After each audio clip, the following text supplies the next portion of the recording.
Voilà pour ce documentaire de André Benjebar, Gaston Monnerville, où la mémoire retrouvée. Alors pour en parler, surtout de diversité en France, il y aura autour de ce plateau 4 femmes. C'est pas tous les jours que ça arrive à Public Sénat, donc on est assez fiers de pouvoir faire un plateau et présenter un plateau de ce type-là avec des femmes assez merveilleuses. Ramayad, ex-secrétaire d'État aux droits de l'homme, vice-président du Parti radical de Jean-Louis Borloo, qui soutient d'ailleurs Nicolas Sarkozy, prochaine candidate législative, soutien personnel à Sarkozy aussi, vous-même? Non? Si? Oui, un peu? Oh, le parti a exprimé sa position, qui est Mais vous, non. le principe. Mais si, moi je fais partie du parti, j'en suis la première vice-présidente, donc il n'y a pas de problème. Alors en face de vous, Najat Vallaud-Belkacem, vous êtes adjointe au maire de Lyon, vous êtes conseillère générale du Rhône, vous êtes candidate dans la 4e circonscription aussi, vous êtes porte-parole de François Hollande, vous venez du Maroc, Ramayad vient du Sénégal, Oui. à côté de vous, Najat, Marie-Josée Ali, vous êtes de Martinique et pas de Guadeloupe, vous êtes directrice déléguée au programme de France TV en chargé de la diversité. Et puis il y a Françoise Vergès qui nous rejoindra dans 5 minutes. Elle est historienne, elle est politologue, elle est de La Réunion et elle est présidente du comité pour l'histoire et la mémoire de l'esclavage. Mais on commence avec vous, quelques minutes, André Benjebar, puisque vous êtes le réalisateur de ce documentaire. Donc la question classique et traditionnelle, c'est toujours pourquoi ce choix-là? Pourquoi Gaston Monnerville? Ça vous est arrivé comme ça? Certainement pas. D'abord, c'est le 20e anniversaire de la mort de Gaston Monnerville. Il était temps peut-être de faire un point sur une période plus longue. Deuxièmement, je suis membre des Amis du bureau de Gaston Monnerville au Sénat depuis très longtemps. J'ai publié les œuvres de Gaston Monnerville, 22 ans de présidence il y a très longtemps, et j'ai commencé des communications sur Monnerville en 1997. Donc c'est quelqu'un avec lequel je travaille depuis très longtemps sur un fonds d'archives. Avec lequel vous cheminez. Voilà, et quand j'étais jeune agrégé, j'étais producteur de la France Culture, et j'ai fait une émission ce jour-là, et je ne l'ai jamais oublié. Qu'est-ce qui vous plaît autant dans ce personnage et en quoi vous le jugez aussi emblématique de ces questions? D'abord, c'est presque un centenaire. En vérité, quand vous avez un homme politique qui traverse la 3e, la 4e et la 5e République, vous avez, je dirais, une patte exceptionnelle pour l'historien. Deuxièmement, il y a en quelque sorte en lui un destin exceptionnel. C'est presque un conte en vérité. Moi je connais très bien Cayenne, je sais très bien où il est né et je le vois à 22 ans vivre au Sénat, au Palais du Luxembourg. Et il y a donc cette espèce d'émergence d'un enfant de rien, de pauvres gens, sans être misérable, et qui se retrouve au Sénat. Alors il y a quelque chose vraiment de l'ordre du comte d'Andersen. Bon, mais vous le voyez comme quelqu'un, originaire de Cayenne, vous dites, mais après élu dans le Lot, vous le voyez comme quelqu'un qui a fait progresser la cause de la diversité à l'Assemblée ou comme quelqu'un qui s'est glissé dans un système? Il a fait progresser la cause de la diversité d'une manière extraordinaire. Un journaliste me demandait, parce qu'on pouvait penser à une espèce de parenté avec, je dirais, Barack Obama. Je pense que c'est l'exemple de la volonté. En effet, parce que si on résumait Barack Obama sous le slogan Yes We Can, Monnerville, c'est quelqu'un, quand il est élu en 1932 pour la première fois député, il y a 3 problèmes à régler en Guyane. Et les 3, il va les régler. Le premier problème, c'est une fraude électorale constante dans les élections. Il n'y aura plus de fraude électorale à partir de 1932. Deuxième problème, il y a un bagne, qui est la honte en quelque sorte de la République, il n'y aura plus de bagne. Et troisième problème, il y a un désir d'intégration exceptionnel d'un territoire qui est une colonie pour le faire devenir un département. Et il le fait en 1946. Un désir d'intégration d'un territoire qui est aussi un désir d'intégration de lui. On a l'impression qu'il a voulu s'intégrer dans une république. Quelle que soit la couleur de sa peau. Vous savez, il y a plusieurs façons de lire sa propre existence. On veut la lire de droite à gauche ou de gauche à droite. Si on prenait Gaston Monnerville, certains se définissent d'abord par leur négritude, d'autres par leur religion, d'autres par leur appartenance, je dirais, à tel ou tel parti, et d'autres, au contraire, se définissent par une appartenance très simple. Monnerville, au fond, vous savez, je connais tellement bien la question, je pourrais simplement vous dire sa patrie, c'est la langue française. Lui-même le dit, mais c'est quelqu'un qui dit surtout la parole de, je dirais, de Victor Hugo dans Les Contemplations, insensé qui croit que je suis différent de toi. Il y a la négation, justement, de la différence.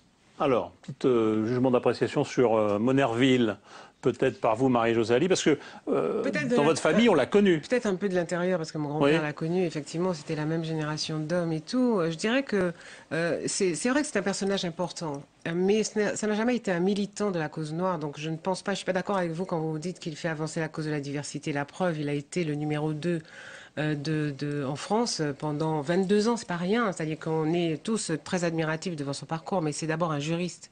C'est-à-dire c'est un homme qui construit autour des outils qui lui sont donnés et qui veut faire avancer un certain nombre de choses. Il croyait en la grandeur de la France, même si c'était les colonies qui composaient l'empire colonial. Donc il n'avait pas cette démarche de militantisme qu'on a pu trouver ensuite avec Césaire, avec le père de Françoise qui va nous rejoindre tout à l'heure, avec Bissol qui était un député de la Guadeloupe et qui ont participé à la fabrication de la départementalisation. Il n'y a pas une décision, une mesure qu'il a prise, une action qu'il a faite, qu'il a eue, je pense qui a fait progresser la question de la diversité. Mais je crois qu'il était au-delà de ça parce que il avait, je crois, hein, je connais sûrement beaucoup moins que vous et j'ai simplement les échos qui traversaient chez moi, qui traversaient les murs et quand j'entendais les grands en parler, c'était un homme qui posait question parce que sa réussite, on se posait la question, en tout cas chez moi, de savoir si sa réussite était une réussite personnelle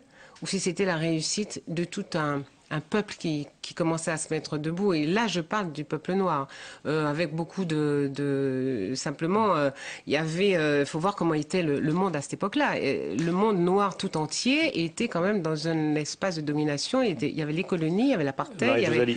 Et donc vous vous dites qu'a priori le peuple ne se reconnaissait pas forcément derrière Gaston Monnerville. Ramayad, vous avez bossé ici au Sénat pendant un moment. Vous connaissez, j'imagine, Monnerville par vos études et par cette proximité-là. C'est un personnage qui vous a surpris et vous êtes sur la même longueur d'onde que Marie-Josée Ali ou plutôt sur celle du documentariste? Plutôt Marie-Josée Ali, en connaissant de Monnerville beaucoup moins que vous évidemment. Au fond, on a l'impression qu'on redécouvre que Gaston Monnerville était noir. Que pendant toute sa vie, tout son parcours, c'était un enfant de la République qui est parti de rien, petit-fils d'esclave, qui au final a dirigé pendant 22 ans le Sénat, qui a failli être président de la République. Et à quelques mois près, il n'a pas pu l'être, ce qui aurait été une performance qui aurait précédé Obama, mais à l'époque. Hein, il a failli parce que je crois que c'était un problème de calendrier qui a fait que c'est Alain Poher qui lui a succédé, qui a été président de la République. Dans cet intérim-là. Pendant la période d'intérim, justement. Et au fond, ce qui me frappe, c'est qu'on redécouvre sa couleur, alors que ce parcours était colorblind, comme diraient les Américains. À savoir que c'est un enfant de la République qui, effectivement, petit-fils d'esclave, boursier, qui est arrivé faire ses études à Toulouse, qui a passé les concours, qui avait tous les prix d'excellence, qui au final s'est retrouvé avocat, qui a plaidé de grandes affaires, et puis qui a été repéré comme ça, est devenu député de la Guyane, puis après, surtout, sénateur du Lot. Et pendant quelques décennies aussi, sénateur du Lot, c'est pas quelque chose qu'on imagine, et président du Conseil général. Donc, à limite, on ne voyait plus sa couleur. On voyait plus sa couleur. Et c'est ça la performance Monnerville, c'est ça le miracle républicain. Et j'ai le sentiment aujourd'hui qu'il y a un recul par rapport à ça. C'est-à-dire que non seulement il a réussi cette immense performance d'avoir été pendant plus de 2 décennies président du Sénat et de s'être fait remarquer par ce qu'il faisait au fond et pas par sa couleur. Qu'est-ce qu'on retiendra de Monnerville? C'est peut-être le mot forfaiture, lancé à la figure du général de Gaulle au moment où il voulait faire passer l'élection du président de la République au suffrage universel. Il est retenu pour ce qu'il fait et en ce sens c'est un modèle et un exemple. Et pour tous les enfants de France, quelle que soit leur couleur. Et aujourd'hui, non seulement personne n'imagine que le Sénat puisse être présidé par un noir, la question n'est même plus posée, mais en plus de ça, je veux dire, on parle diversité. On parle des responsables politiques, hommes et femmes, venus de la diversité sous l'angle de leurs origines. Et ça, c'est un véritable recul. Et nous aurions dû réussir la performance réussie par les Américains bien avant, puisque ce que Monnerville a fait, les Américains ne l'ont pas fait avec Obama, l'ont fait longtemps, pendant longtemps. Non, en tout cas, vous n'êtes pas si proche que ça de Marie-Josée Ali. Vous retrouvez quand même des mérites à Gaston Monnerville. Najat Vallaud-Belkacem. Je lui en trouve. Pas du tout. Je ne porte pas de jugement. Attendez, il ne faut pas me faire dire ce que je n'ai pas dit. Je ne porte pas de jugement. Je lui en trouve. Mais je ne suis pas sûre qu'il aurait été d'accord pour être enfermé dans cette revendication militante. Parce que dans sa vie, voilà. Najat. Non, mais j'ai du mal à ne pas partager ce qu'a dit Rama, c'est tellement juste. Moi, ce qui m'a frappé, c'est au moment où Obama a été élu aux États-Unis, le nombre de commentateurs qui ont dit mais une chose pareille, ce serait absolument impossible en France. En fait, tout le monde a oublié Gaston Monnerville. Et oui, Rama a raison, il a failli de fait être président de la République. À l'époque, on l'a pas tellement rappelé d'ailleurs, son parcours à lui. Et sans doute, l'explication se trouve-t-elle dans ce que tu disais justement, c'est que finalement, on a l'impression d'être en régression sur ces sujets parce que au fond, Gaston Monnerville, c'est par son travail, par son talent, par ses compétences qu'il a eu cette ascension extraordinaire, exceptionnelle. Et aujourd'hui, on a le sentiment que plus on parle de diversité, et moins on regarde le talent, les compétences des gens. Et plus on regarde la couleur en essayant d'en faire plus, et moins on en fait en réalité, parce que moins on laisse la possibilité aux gens qui ont vraiment le talent, les compétences nécessaires pour avoir ce type d'ascension, de s'exprimer et voilà, et de réussir. C'est tout le débat, hein, de savoir si on réussit. C'est assez compliqué. Par sa couleur ou malgré sa couleur. C'est un petit peu ça le... Avec sa couleur, on va dire. Ou avec sa couleur. Un petit mot, parce qu'on va repasser un extrait et puis on va accueillir Françoise Vergès. Un tout petit mot simplement. Ce qui a fait le plus de douleur à Gaston Monnerville, c'est lorsqu'en 1946, sur les trottoirs de Cayenne, on a vu écrite en lettres blanches de 70 cm, le nègre blanc. Autrement dit, la négritude, si vous voulez, il a toujours assumé, il a toujours dit qu'il était noir, de la race noire, etc. Mais ce sont les autres qui ne l'ont pas vu comme noir, ce qui est extrêmement terrible. Et on lui en a fait reproche. On lui en a fait reproche, et on trouve un débat derrière actuellement dans certains cercles. On le traite de nègre blanc. Autrement dit, c'est un racisme absolument à rebours. Et lui, quand il a fait tant de voyages en Afrique, je connais tous ces reportages. Quand il a vu la misère africaine de 1939, et en même temps, il était tellement ami avec les Noirs, notamment Houphouët-Boigny. Houphouët-Boigny, il l'a reçu tout le temps à la maison. Houphouët lui dit, mais surtout, ne me donne pas l'indépendance. Il y a en quelque sorte une telle retard technologique et de développement, nous ne sommes pas prêts. Donc Monnerville, ne pas accepter aujourd'hui, mais tellement il faut le recontextualiser dans un monde que nous avons peut-être perdu, en effet. Bon, avec des choses qui sont peut-être aussi moins simples qu'on ne l'imagine aujourd'hui. Merci en tout cas, merci pour ce documentaire. On va voir un extrait justement qui m'a fait rire, entre guillemets, parce que quand même on imagine bien l'espèce de bourde magistrale qu'on peut commettre dans un dîner officiel. Enfin moi ça risque pas de m'arriver, mais quand on est président de la République, qu'on s'appelle Charles de Gaulle, qu'on est assis à côté de la femme de Gaston Monnerville et qui est blanche et qu'on s'étonne qu'on puisse épouser un noir, c'est bizarre, ça doit acheter un froid. On écoute. Quand il y avait des dîners à l'Élysée, bien entendu, le deuxième personnage de la République, qui était Gaston Monnerville, était à la droite de Madame de Gaulle, et Madame Gaston Monnerville, qui était une Toulousaine, qu'il avait rencontrée quand il était avocat à Toulouse, blanche, était à côté, à la droite du président de Gaulle. Et au cours d'un dîner, qui doit être assez cordial, de Gaulle était un homme chaleureux à sa manière, la conversation tombe sur la famille de cette Française normande et catholique que Léopold Sédar Senghor, le grand Senghor, avait épousé en seconde noces après avoir divorcé de la fille de Félix Éboué. Et je ne le croirais pas si les Monnerville ne l'avaient pas raconté, moi j'étais là, j'en suis témoin. Et de Gaulle à ce moment-là dit, je ne comprends pas qu'une blanche puisse épouser un noir. Stupeur. Et Madame Monnerville, sans se démonter, se tourne vers le général qui était à côté d'elle et lui dit « Personnellement, mon général, j'ai jamais eu à m'en plaindre. » Et alors il s'est effondré dans son assiette, paraît-il, avec la tête de celui qui a fait une gaffe, et on est passé à autre chose. Voilà, on imagine le froid que ça doit acheter dans un repas comme ça officiel, enfin un repas à l'Élysée. Merci de nous avoir rejoints, Françoise Vergès. Un mot quand même sur Gaston Monnerville, parce que là aussi, côté familial, chez vous, on l'a connu, Gaston Monnerville. Oui, je pense, je partage un peu ce qui s'est dit, mais je voudrais quand même, malgré tout, la question du contexte. Quand on dit Monnerville, il est un pur produit d'une république colonisatrice aussi, qu'il accepte. Il avait quand même l'impression que quelque chose pouvait se faire à partir des principes républicains et changer d'empire colonial. Or, on a vu que c'était une impasse. Il faut aussi resituer, c'est une génération à laquelle mon grand-père a appartenu, qui croyait si profondément que c'était possible de changer quelque chose à partir des principes républicains. Il y avait une foi dans la République à l'époque qu'on n'a plus forcément aujourd'hui. Mais qui du coup ne prenait pas en compte parfois, si vous voulez, des obstacles structurels, qui pensaient que c'était simplement, il fallait, je veux dire, si on appliquait directement les principes égalité, fraternité, liberté, ça s'appliquerait automatiquement. Alors en même temps, or, on a bien vu que ça n'a pas été possible. Donc je pense qu'il y a quand même quelque chose, si vous voulez, il faut à la fois reconnaître l'itinéraire remarquable de cet homme, et aussi signaler qu'au même moment, il y a quand même aussi d'autres voix, déjà au moment où Monnerville parle, qui disent autre chose, évidemment ceux d'Aimé Césaire, mais aux États-Unis, on a aussi d'autres, Du Bois, on a dans les Antilles, Cédar James. Enfin, qui se dressent contre le sort fait aux Noirs. Oui, et puis qui disent quand même qu'il y a quelque chose. Alors Monnerville le savait, il dit vraiment la France n'a rien fait pour les colonies, mais il pensait que justement, en appliquant les principes républicains, on y arriverait.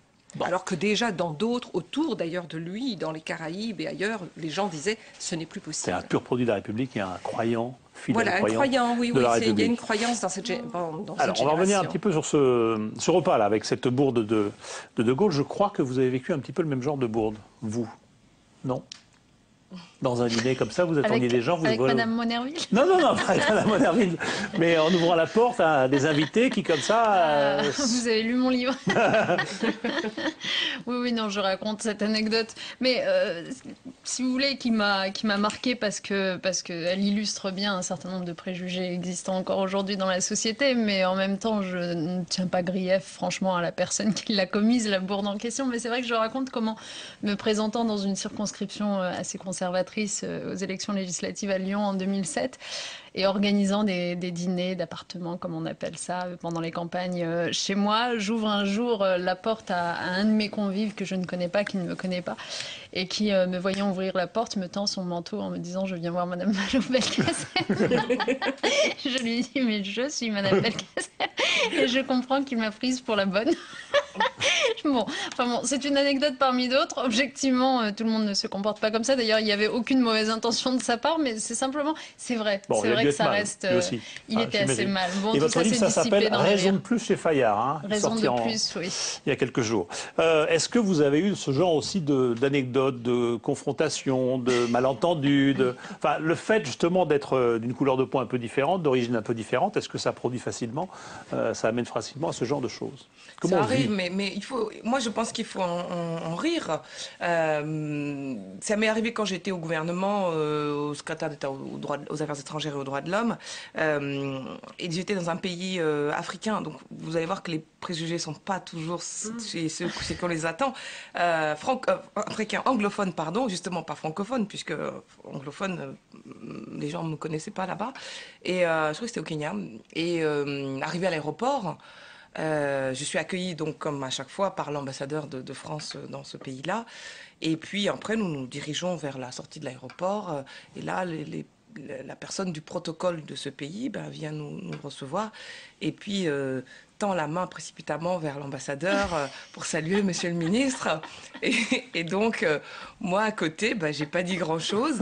Et puis, l'ambassadeur était très gêné. Puis quand ce monsieur du protocole a réalisé que c'était moi, le ministre, là, il a porté la main à sa bouche, l'air embarrassé. « Pardon, mais vous aviez l'air si jeune. » Ah, pas mal. Le sens de la répartie. Femme, noire, jeune. C'est trois éléments de la diversité. Oui, en plus. Et ça venait pas de quelqu'un qui était blanc, mais voilà, en l'occurrence. Marie-Josée Ali, non? Des souvenirs comme ça, Non, des des histoires comme ça. anecdotes La qui sont difficulté. plutôt... Non, des anecdotes peut-être un petit peu plus agressives parce que j'étais toute jeune, parce que j'étais étudiante et que, bon, dans le bus, quand quelqu'un me disait rentre chez toi, pourquoi t'es assise et que moi je suis debout, je dis mais de quoi il me parle et tout. Bon, mais c'est vraiment à la marge. Enfin, moi j'ai vécu des choses très à la marge. Je vais pas me plaindre de... Non. C'est plutôt des choses où on vous explique le monde d'où vous venez.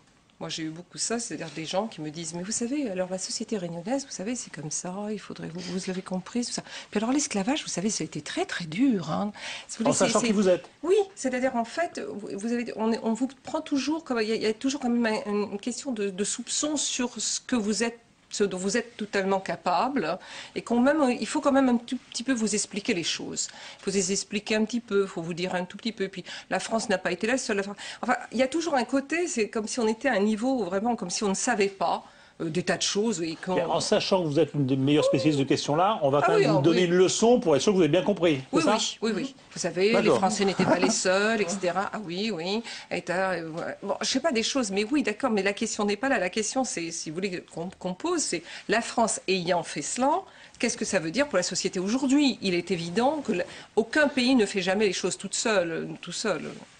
La diversité pour vous, ça a été un atout, ça a été un handicap en général dans votre Ça parcours dépend. professionnel? D'une certaine façon, ça a été un atout parce que enfin moi je prends mon cas, hein, je parle pas de façon collective, mais dans mon cas, ça m'a facilité la vie par rapport à mes aînés parce que je suis arrivée à un moment en politique où il y avait un tel déficit de représentativité du personnel politique qu'il y a eu un appel d'air. On avait besoin de renouvellement, de jeunesse, de diversité, de féminité aussi.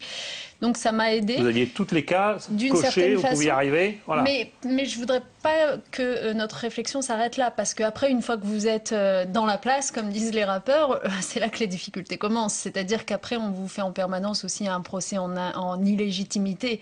On pense en permanence que vous êtes là parce qu'il a fallu remplir les cases en question. Et donc, il vous faut démontrer 6 fois plus que les autres que vous êtes compétente, que vous avez quelques convictions et que vous avez du cœur à l'ouvrage.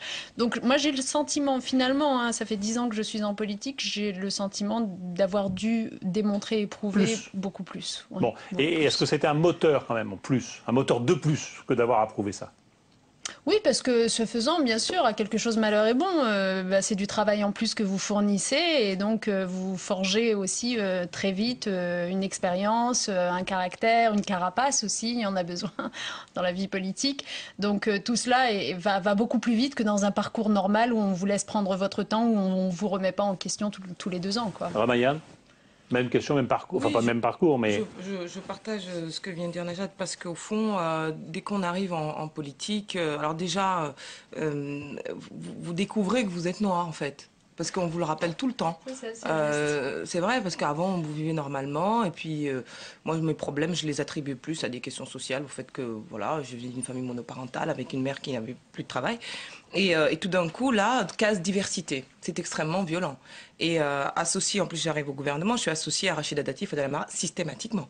On ne cherche pas à savoir la diversité justement des parcours des unes et des autres. On est toujours mis dans le même sac.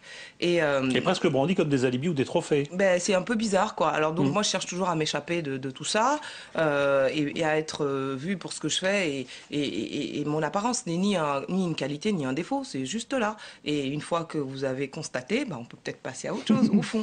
Hein. Et là c'est très très difficile de faire d'emmener les gens à cela et du coup il faut voilà systématiquement en effet se battre, en faire beaucoup plus que les autres. Vous avez en plus de ça un devoir ça c'est la charge supplémentaire, un devoir d'exemplarité, oui. C'est-à-dire de réussite. Vous êtes censé représenter des gens.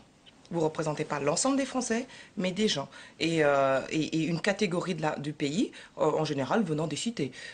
Donc, moi, j'ai beau dire, oui, c'est vrai que je viens des cités, mais en plus, avant, mon père était ambassadeur, etc. Et ma mère était prof de lettres. Ça ne correspond pas à l'histoire officielle qu'on voudrait raconter. Donc, il vaut mieux que je ne parle pas de ça et que je raconte la partie juste citée. Et comme ça correspond à l'idée qu'on se fait de moi. Mais vous-même, c'est ce que vous racontez aussi quelquefois en disant, moi, la banlieue, etc. Je raconte les deux, parce que les deux sont la vérité. Et au fond, la première histoire n'intéresse personne. Juste la deuxième. Parce que ça correspond à l'idéal qu'on se fait je sais pas, de gens comme nous. C'est pour ça que j'ai un vrai problème avec le mot diversité. Moi, je crois que déjà, il faut le définir. Pour moi, la diversité, c'est nous, là, autour de la table, y compris avec vous, puisque vous êtes le seul homme. Gentil. Mais c'est ça. En fait, c'est vous. Non, mais c'est ça. La diversité, c'est qu'on soit ensemble. Parce que dire que Rama est de la diversité, que Najat est de la diversité, que Françoise, que moi, je suis de la diversité. Comme je dis, bon, le matin, je brosse pas les dents à mon identité. Mon identité, c'est quand je descends dans la rue. Non, c'est vrai. C'est quand je descends dans la rue et que je dis bonjour à quelqu'un, j'ai dit bonjour, comment tu vas, tu viens d'où, moi je viens de là. Donc au lieu d'imaginer que l'identité, puisque les identités sont des espèces d'outils de rupture, sont des outils de communication, donc c'est tout ça qu'il faut arriver à revoir. La diversité, c'est nous, c'est pas moi, plus moi, plus moi, plus moi.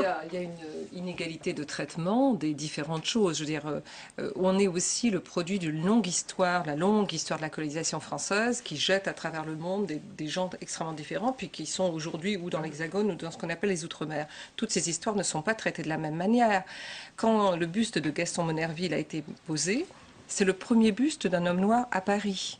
Il n'y en a pas d'autres. Il n'y a pas d'autres représentations de personnages noirs un peu importants. On verra les chiffres tout à l'heure de la représentation à l'Assemblée au Sénat. C'est assez sidérant. Je ne pensais pas que c'est aussi faible que ça. Qui peut représenter la pluralité de la société française. La pluralité, cette pluralité qui fait que vous avez aujourd'hui en France, de toute façon, et pour toujours, des descendants d'esclaves, des descendants de harkis, des descendants de rapatriés, des descendants d'enfants d'immigrés. Vous préférez pluralité à diversité. Je ne sais pas d'où ça vient, diversité, qui a mis ce mot-là. Je dirais même modernité. Parce que, en fait, c'est la France d'aujourd'hui, telle qu'elle est aujourd'hui, telle qu'elle s'est construite, parce que c'est pas, c'est pas Mais il faut elle s'est construite à travers des tas d'histoires. des récits. Voilà. Il faut rétablir l'égalité des D'accord, récits. Et à partir de ce moment-là, on peut commencer à dire il faut rétablir l'égalité des récits, il faut faudra aller chercher. aussi, parce que c'est vrai que Gaston Monnerville en dit petit-fils d'esclave, et puis en même temps, très bon élève, comme vous l'aviez relevé, et puis finalement très intégré d'une certaine manière.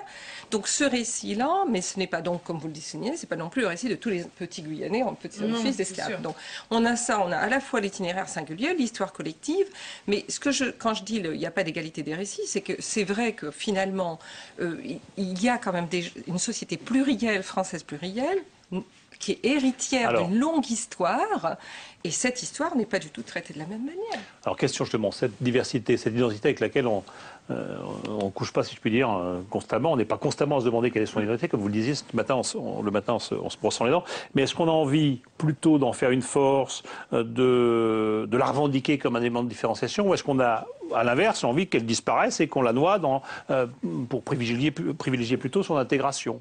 C'est quoi Mais en fait, je suis pense que contre c'est ni l'un ni l'autre. tentation. Moi, je pense que c'est ni l'un ni l'autre. Et j'en profite juste pour dire à Madame Vergès que je ne savais pas qu'elle affectionnait aussi le terme de pluralité. Et ça me fait plaisir parce que j'ai même écrit un essai sur le sujet. Moi aussi, je n'en peux plus du terme de diversité. J'ai préféré le remplacer par pluralité visible. Voilà, on comprend ce que c'est. Il faut dire visible quand même. Mais ce que je veux dire, oui, parce que évidente, dans le sens pluralité évidente, voilà. Ce que je veux dire par là, pour répondre à votre question, c'est que le sujet est collectif, il n'est pas singulier. La question, c'est pas celle de notre identité à nous dans cette société. La question, c'est comment on fait pour avoir une société qui vive bien, alors qu'elle est composée de gens très différents. Son identité, non, pas forcément. Je vous assure il y a non. il y a Moi, ce qui me définit, je vais vous dire, matin en se disant, oh mon Dieu, je suis moi, je me définis, par exemple, moi, je me tellement définis clair. beaucoup mieux, je sais pas moi, mon amour de la littérature, que le fait que je sois née au Maroc. Enfin, je veux dire, ou alors, en tout cas, ça me définit à égalité. Et donc, je n'en fais pas une obsession. Par contre, je suis d'accord avec vous, je trouve ça scandaleux que l'Assemblée nationale ou que le Sénat soit si peu représentatif, parce que de façon collective, je pense que ça dessert le pays, ça dessert la République. Mais que ce soit moi qui y siège ou que ce soit un autre, au fond, ça m'importe peu. Dans vos parcours, d'idées de revanche sociale, de choses comme ça, il n'y a pas la volonté d'arriver pour effacer quelque chose. Non. Il y a quand même, peut-être pas pour effacer, mais pour moi, je ne peux parler que pour moi, il y a quand même, l'envie de dire quelque chose. Donc, de dire quelque chose, c'est de s'avancer, de prendre des risques, de rentrer dans l'espace public. Donc, c'est pas une revanche, mais de ne pas qu'on ne m'impose pas le silence. Je trouve qu'il y a des choses à dire et qu'il faut les dire. Donc, c'est pas tellement, c'est plutôt, on pourrait dire, de côté d'un désir de contribuer, d'intervenir. Sur la question des itinéraires singuliers, c'est effectivement ce que vous dites, c'est chacun avec soi. Mais la question, c'est quelle société aujourd'hui on va construire en France, qui est la société quand même héritière de tous ces récits, et comment on va les mettre ensemble, et comment ils vont être à égalité, et aucun des récits ne sera plus important que l'autre. Et en entrant en politique, le sujet s'impose à ceux qui s'engagent en politique, qui sont porteurs de cette histoire. Le sujet, que vous le vouliez ou non, le sujet... on ne peut pas y déroger. On ne peut pas y déroger. La preuve, on est là. On ne peut pas y déroger, mais c'est toujours un questionnement. J'hésite avant de répondre oui à votre invitation. J'ai lu aussi que vous disiez, j'aime pas qu'on me réduise toujours à ma diversité. Donc j'hésite à venir. Et c'est le genre d'invitation auquel je réponds pas comme ça tout de suite. Parce que je me dis, il m'a invité pour ci, pour ça. Bon. Et puis vous m'avez aussi invité par ailleurs pour parler de la jeunesse, pour parler d'éducation. Des droits de l'homme, du coup, je me dis, j'y vais. Sport, donc vous voyez, oui. il faut pas être non plus enfermé, mais quelque part, le sujet s'impose. Parce qu'elle fait aussi partie de la construction personnelle. Gaston Monnerville fait partie de mon panthéon de référence. En regardant Monnerville, comme d'autres enfants aujourd'hui regardent Obama, j'ai vu que c'était possible. Vous voyez, donc ça fait partie quand même de la construction personnelle. Il faut l'accepter sans se laisser enfermer. Il faut l'accepter sans se laisser enfermer parce qu'on a vocation à servir un pays et pas une catégorie. Et la meilleure manière de ne pas se laisser enfermer, c'est justement de refuser que la République soit une gomme à gommer les différences. C'est pas une gomme à gommer les différences, au contraire, c'est une gomme à s'enrichir les uns des autres. On parle toujours de l'assimilation de la République, de toutes ces vagues d'immigration qui ont été assimilées, etc. Dans un creuset républicain. Je ne crois pas dans les bienfaits de l'assimilation. Oui, mais c'est pas ça. L'assimilation, non, parce que l'idée c'est le partage. Non, c'est plutôt le partage, c'est chacun faire place à d'autres. On n'est pas, vous ne pouvez pas mettre, je veux dire, il y a effectivement une société en commun, il y a quelque chose en commun, un intérêt général, un bien commun, mais enfin finalement, vous êtes né dans le Limousin, fils de paysan, ou vous êtes né fille d'ambassadeur, c'est quand même pas les mêmes histoires. Il faut reconnaître la pluralité des histoires et ensuite trouver ce que nous avons en commun, ce que nous voulons défendre en commun. Et ce que nous voulons défendre en commun, c'est des idées, des valeurs d'une société, des valeurs de justice sociale, de Et pour écrire ensemble une partie de cette histoire commune. Mais si vous voulez, je ne veux pas effacer les histoires. Je ne veux pas. Quand Fanon dit le nègre n'est pas plus que le blanc, il ne veut pas dire que tout doit s'effacer. Il veut dire qu'effectivement, qu'est-ce que nous avons en commun pour construire quelque chose en commun. Alors, je vous propose un petit extrait encore du documentaire. C'est le début du documentaire où tout le monde, de façon assez curieuse quand on ne connaît pas l'histoire, dit mais s'il n'avait pas été noir, il serait président. Et puis je vous donnerai après, il aurait été président, quelques chiffres quand même sur ce qu'on constate à l'Assemblée, au Sénat et dans nos communes. On regarde. J'ai toujours été convaincu que si ce n'avait été sa couleur, il aurait été président de la République. J'ai la conviction que s'il n'avait pas été un homme de couleur, il serait devenu président de la République. Il était président du Conseil de la République en 1948. Donc il devait être président de la République. Il ne l'a pas été parce qu'il était métis et petit-fils d'esclaves.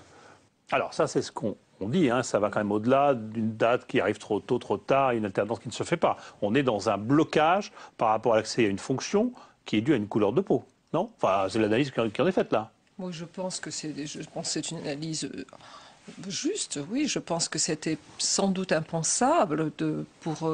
Ça aurait signifié président de la République, c'est quand même une position ça représente la France. Et je pense que la société française était peut-être prête à une présidence de Sénat, même une présidence d'Assemblée nationale. Ça, ce sont des postes. Mais président de la République, c'est représenter la France. Trop tôt. Et c'était trop tôt. Oui, alors, je vais rappeler 2-3 chiffres, moi, qui m'ont étonné en les voyant. J'espère que je ne me trompe pas, mais sur les représentants de ces minorités, de ces diversités, je ne sais plus comment il faut dire, de ces pluralités. À l'Assemblée, au Sénat et dans nos mairies. À l'Assemblée, c'est 3 députés de la pluralité sur 577. 3. Hein, qui sont ces gens donc? Alors je les ai là, mais 3. Ça me paraît déjà beaucoup, au niveau des départements. Non, mais au niveau des départements d'outre-mer, il y en a quand même plus que ça. Je sais pas, non, moi j'ai dit 3. Justement, c'est là que le mot pluralité est de. Attends, je finis, puis vous allez me dire. Sur le Sénat, on m'en a donné 6 sur 348, et les maires, c'est 6 maires sur 36 000 communes. J'ai lu ça. Hein, alors déjà, oui, on a exité complètement l'outre-mer. Oui. C'est déjà un signe. Même dans l'analyse des chiffres. Oui, c'est pour que ça soit plus probant. On est quand même à la périphérie de tout. C'est le problème. Alors appelons-les et considérons-les surtout comme des Français. Ça fait 20 ans qu'on n'arrive pas à mettre les mots. Peut-être parce que la réalité échappe au vocabulaire. Peut-être parce qu'il faudra accepter un jour de considérer ces hommes et ces femmes comme des Français. Tout court, sans faire ce type de distinction. Et donc, ça voudra dire ce jour-là que la France aura intégré sa pluralité, parce qu'elle n'aura plus besoin de la nommer. Et précisément là... Dans le débat par rapport à ce que je voulais demander sur les statistiques ethniques, mais justement, le fait de connaître et de nommer un problème, c'est une façon aussi de pouvoir le traiter après. Si on ne le nomme pas, si on ne l'analyse pas, si on ne le constate pas... on n'arrête pas de chercher des mots. Et regardez là, les 3 que vous citez, on se demande qui ils sont. Parce que, je vais vous les retrouver, on sort les élus, les députés. Ça me fait travailler en plus. Mais est-ce que les députés d'outre-mer, devraient être intégrés dans les statistiques de la diversité? Première question.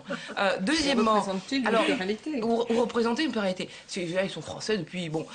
Ensuite, deuxièmement, j'imagine que vous mettez par exemple quelqu'un comme Georges Paul-Langevin, qui est député de Paris. Qui est d'origine. Non, je crois qu'elle est à part. Bon. Elle est à part, elle n'est pas dedans. Oui. Mais elle est députée de Paris. Elle n'est pas députée d'outre-mer. Je pense qu'elle est dedans. Elle est dedans. C'est justement, je pense que c'est elle qui est dedans et que c'est. Il y a un Mahorais qui en plus est musulman, je crois. Hein. Donc celui-là, c'est sa religion, c'est Mayotte, c'est quoi? Vous voyez, c'est très compliqué. Donc au fond. Et par ailleurs, il y a aussi notre critère. Tout ça ne forme pas un bloc. Hein. Il y en a qui sont immigrés, qui sont naturalisés, qui n'ont pas toujours été français. C'est mon cas.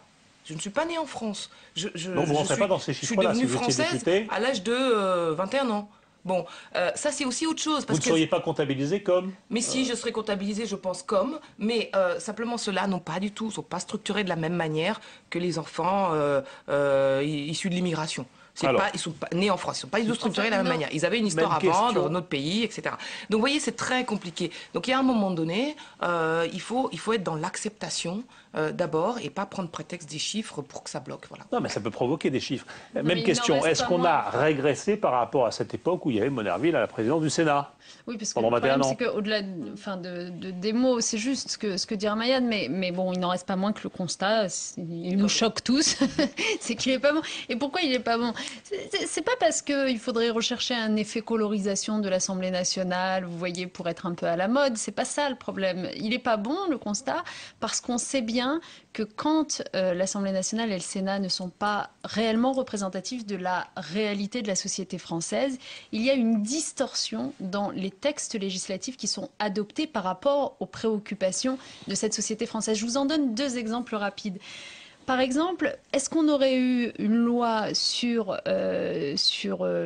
l'abolition de l'esclavage s'il n'y avait pas eu Christiane Taubira pour la défendre à l'Assemblée nationale? Voilà. Est-ce qu'on l'aurait eu s'il n'y avait pas eu Christiane Taubira pour la porter? Je suis sûre que non.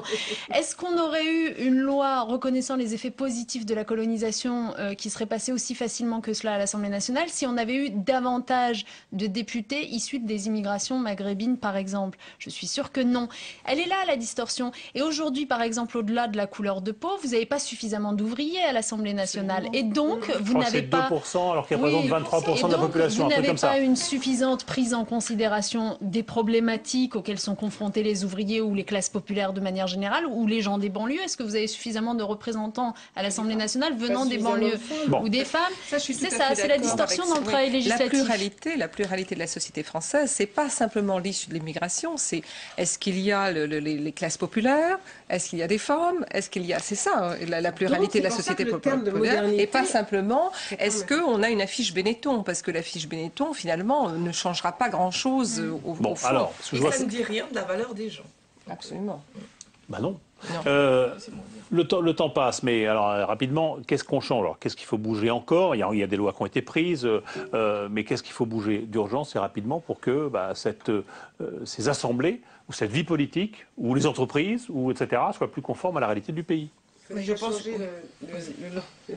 non, j'ai dit les pudeurs républicaines dans le discours. C'est très compliqué de ne pas appeler un chat et dire que le chat il a fait ci ou il a voilà. À force de ne pas appeler un chat, dire qu'un noir est noir, qu'un arabe est arabe, qu'un beurre est beurre, qu'une femme est femme, qu'un handicapé est handicapé, qu'un jeune est jeune et qu'un vieux est vieux. Il faut qu'on arrête de se voiler la face et de ne pas vouloir nommer les choses. Parce que tant qu'on ne nomme pas les choses, on ne peut pas les assembler, on ne peut pas les rassembler, on ne peut pas les mettre ensemble. Vous êtes à France Télévisions, vous occupez de diversité à France Télévisions. Est-ce que vous dites que dans les programmes, à l'antenne, il faut plus de présentateurs de la diversité? Oui, très clairement. Etc. Mais oui, je le dis clairement parce que c'est vrai que moi je dis toujours qu'au bout d'un moment, on a fait beaucoup de progrès. Je le dis pas comme ça. Je le dis parce que je regarde la télé. C'est vrai qu'il y a des choses qui sont faites, mais il y a une époque où la télévision était totalement blanche et totalement. Les gens qui débattaient, c'était des quinquas blancs, mâles. Voilà, Benoît Dicken, point barre. Mais non, futur caca. Futur caca. Vous représentez une minorité dans la société française. Pas de femmes, pas de noirs, pas de beurre, pas de jeunes, pas d'ouvriers, Il y a un moment où ça devenait angoissant pour ceux qui regardent. Avec des quotas au forceps. Pourquoi? Parce que non, mais j'explique, c'est très important parce que finalement, vous êtes blanc, vous regardez la télé, vous êtes à l'aise, vous vous sentez, vous êtes dedans, donc tout va bien. Vous descendez dans la rue, vous rencontrez la vraie vie. Et vous vous dites, merde, on est envahi. Et ça, c'est des voix pour des extrêmes dont je ne parlerai pas ici. Bon, si vous n'êtes pas dans le poste, vous êtes en colère et vous engrangez de la colère, Bon, je schématise, mais c'est un petit peu ça. C'était ça. Donc c'est très important que la télévision le fasse. Alors comment faire? Les quotas, je ne crois pas que la France soit un pays de quotas. Donc il faut vraiment commencer par... Il faut faire un travail sur soi. Il faut que les élites, les gens qui ont des responsabilités, que les partis politiques acceptent les femmes plutôt que de payer pour pas les avoir, qu'ils acceptent d'ouvrir leurs portes. C'est les partis politiques, les entreprises... Mais ils accepteront sous la pression. Je veux dire, personne n'a jamais... C'est ce que disait Nentia. C'est-à-dire, s'il n'y avait pas eu des députés d'outre-mer pour avancer la question, et s'il n'y avait pas commencé par un mouvement social en 1998 10 ans, il y en a marre de la manière dont on raconte la fin de l'esclavage, l'abolition de l'esclavage. Il faut aussi signaler que les esclaves y ont contribué et qu'il faut quand même que la France reconnaisse ça. Si tu n'avais pas eu ce mouvement, ça ne serait pas tout d'un coup, il n'y a pas une flamme qui serait descendue dans la tête des gens de l'Assemblée nationale. Mais je pense que le mouvement, il est déjà là. Je ne dis pas qu'il n'existe pas, il est là. Donc vous dites quoi? Vous dites un peu de contrainte, un peu d'autorité dans la politique, il faut comme changer dans des l'entreprise, pratiques, comme partout. et les pratiques, elles sont changées. On le sait, par exemple, pour les femmes. On sait que les pratiques par rapport aux femmes n'ont pas été changées parce que tout d'un coup, simplement, on s'est dit, bon, on va être quand même plus gentil avec elles parce que quand même, elles font tout ça, elles s'occupent des enfants, elles font tout ça. Non, ça a été quand même, il a fallu aussi prendre des choses. Donc c'est aussi je pense qu'il y a la date fabuleuse, c'est 2017 ou 2018, je crois, pour les femmes, hein, parce que là, on sera à 40% dans les concentrations, on sera à 40% un peu partout. C'était le moment des jeunes, 2017. Ah, moi j'ai retenu ça pour les femmes. Les sociologues de la jeunesse disent que c'est le moment des jeunes aussi. Je pense que tous vont rentrer en même temps. Les femmes, les jeunes, les métèques, tout le monde. Bon, mais et dans les partis politiques, un peu de contraintes, un peu de quotas, un peu de... Moi, je pense que c'est le cumul des mandats. Oui, ça c'est cumul des mandats. Faire de la place. Supprimer, interdire.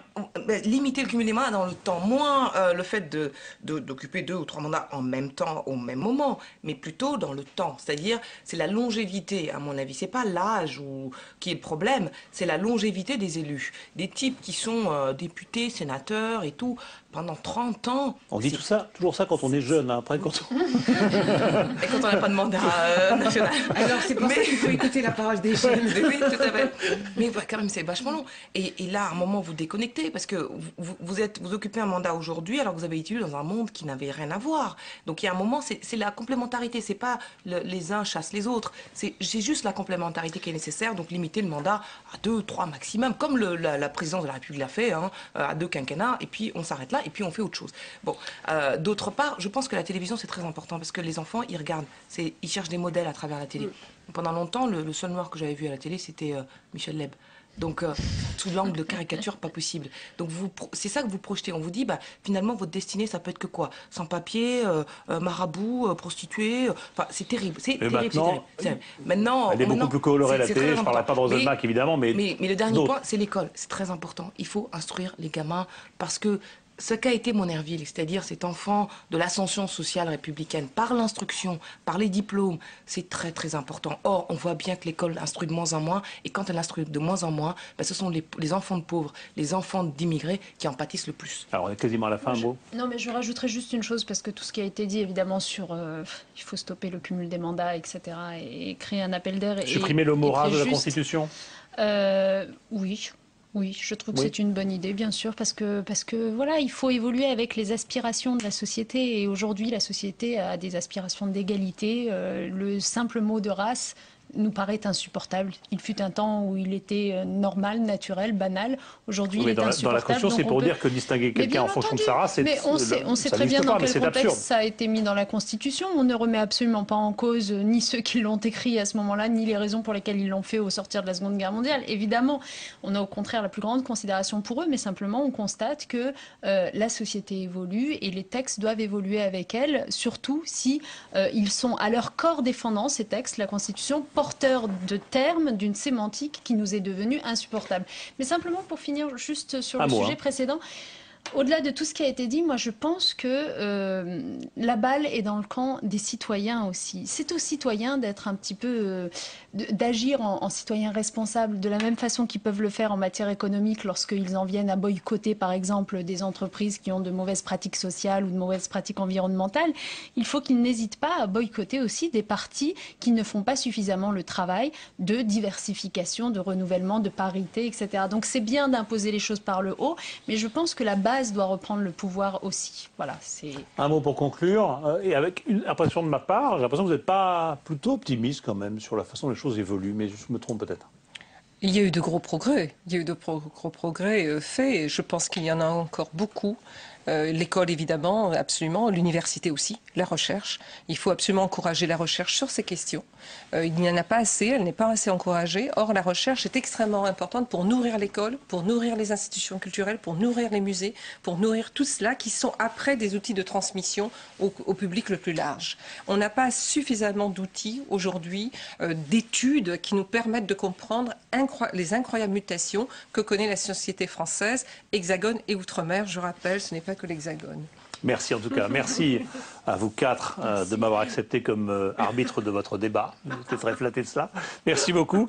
Merci à Aurélie Dafas qui a préparé ce débat sur la pluralité. Je vous rappelle notre adresse sur Internet. Je vous dis que la semaine prochaine, on se retrouvera pour parler d'hospitalisation sous la contrainte. Ça n'a rien à voir, mais ça s'annonce passionnant. À dans une semaine.